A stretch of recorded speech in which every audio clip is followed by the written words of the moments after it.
Hey, what's up, everyone? This is Joseph Zhao from Dr. Laura Herman's class talking about teaching second language and second language acquisition. And this multimodal video starts right now.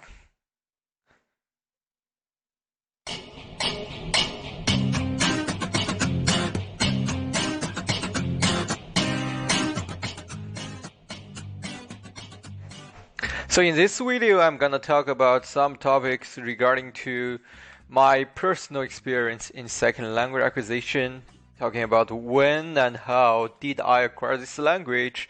For me, absolutely, it's gonna be English. And my second topic is gonna be first language acquisition and second language acquisition. What's the difference? Mostly, I guess, what I'm gonna talk about is the longitudinal one, which means you have to learn a language for some time, right? So probably the difference between the time you spend on that plays a key part. And the third one is gonna be the factors that affect SLA. Uh, I'm gonna talk about two factors related to this topic, and my fourth topic would be my strategies for my students in the future when I begin to teach my students in second language, and possibly if they become second language teachers as well in the future. Probably my tips will help them one or two things, I guess. So here it is. Let's talk about my personal experience first. Um, because of I spent most of my time the first around 20 years in China, I guess. I don't really have a English as a second language experience back to the days when I was living in China. Um, since at the age of around 8, I guess, I began to learn English just as what all the my peers, all the Chinese students did. We started to study English uh, in primary school. Not so intensively, just some exercises, I guess. At first, we do like vocabulary flashcards, voice mimic, etc., those kind of simple things. And after that, I guess from the age at around 12, when I entered my middle school, and after I graduated from a high school at the age of 18, I was always in an intensive learning episodes period, like spending at least 3 to 5 hours each week in classroom learnings and assignments. So to speak, that was the first 20 years what I did when I studied English. But on the contrary, my experience was like half and half. After that, I mean, the entire experience was half and half, because after I got into my 20s, which I'm still in my 20s, I guess, so it's not too late to become a student again in the Western University now. However, what I'm going to talk about is at the age of around 20, I began to study as a university student in the United States, which helped me a lot because of it's no longer an intensive learning environment because I don't have to take the English courses at that time, but every single thing was spontaneous, I guess. It's more like extensive learning from both of the environment and from the like personal behaviors. I mean, personal hobbies when I do after my classes. Yeah, every single thing I did so far was related to English.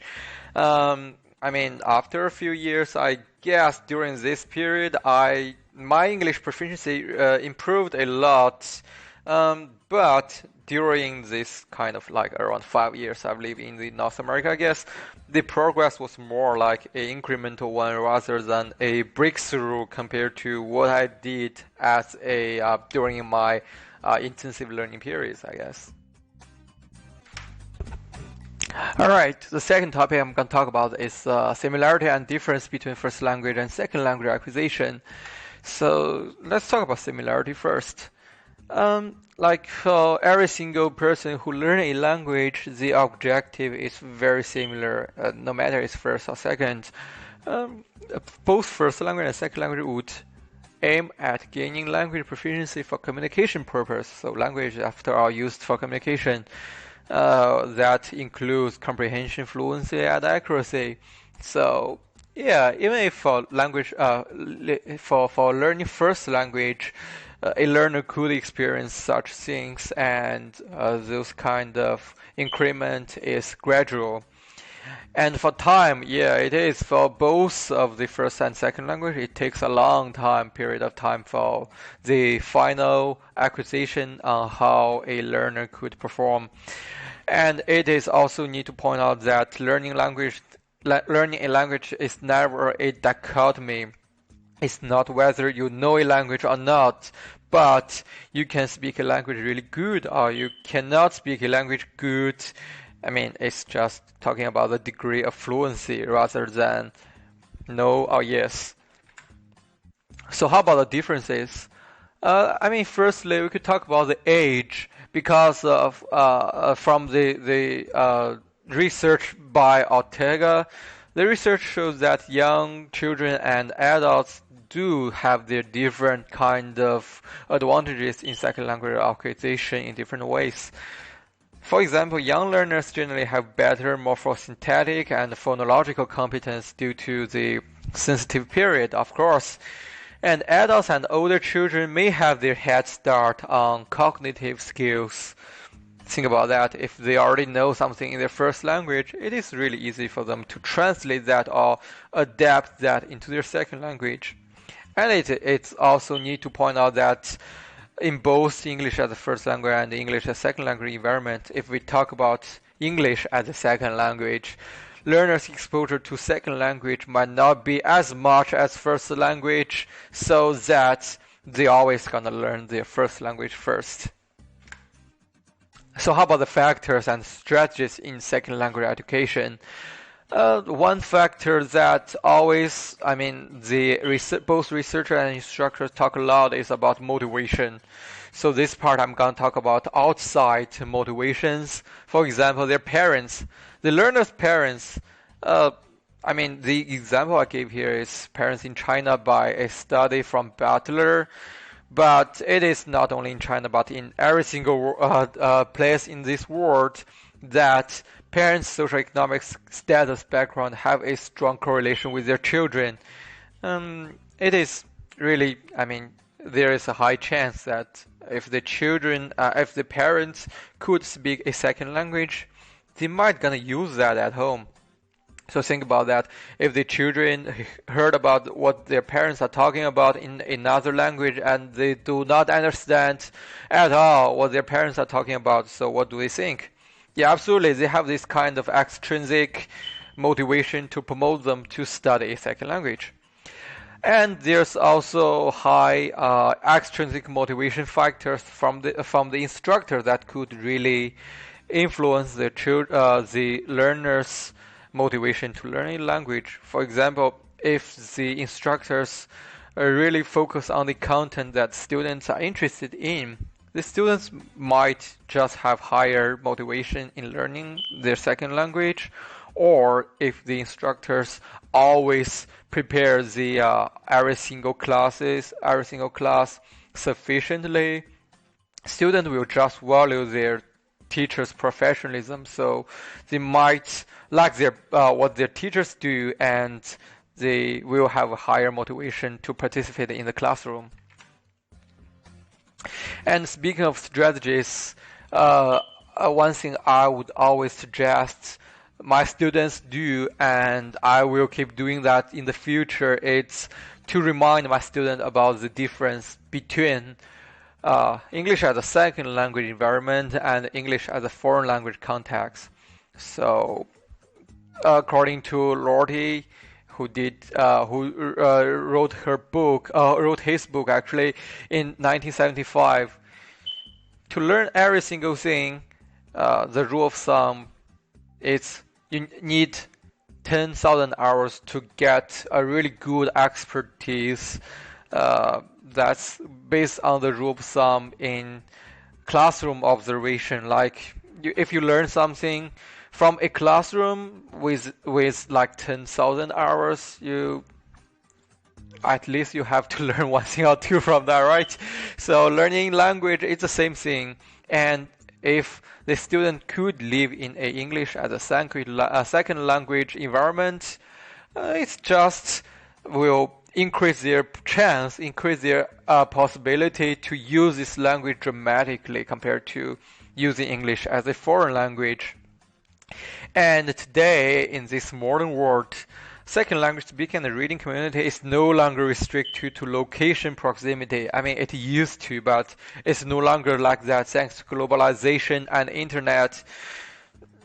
Take Canada as an example, like as an immigration country, there used not to be a lot of people who speak English as a second language came here, but now it's just multicultural. Those who do not speak English as a first language have their way to live in this country without having a really good English proficiency, but also they could learn English way better compared to their homeland.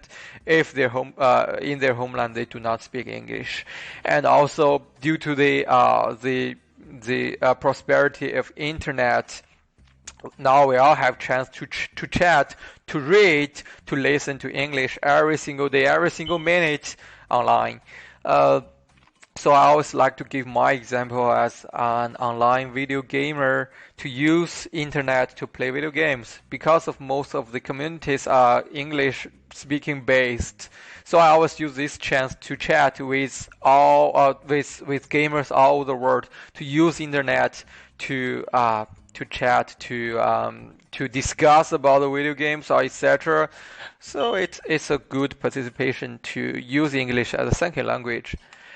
And also, it is also need to point out that the teachers always need to give emotional support to their students because emotional support is really effective. For example, teachers should actually really pay attention to listen to their students and try to have the empathy to their students to understand what their students are thinking about, to talk about. Also, the sense of humor is very important to draw students' attention. Teachers also could remind them about their internal and external drive for second language acquisition.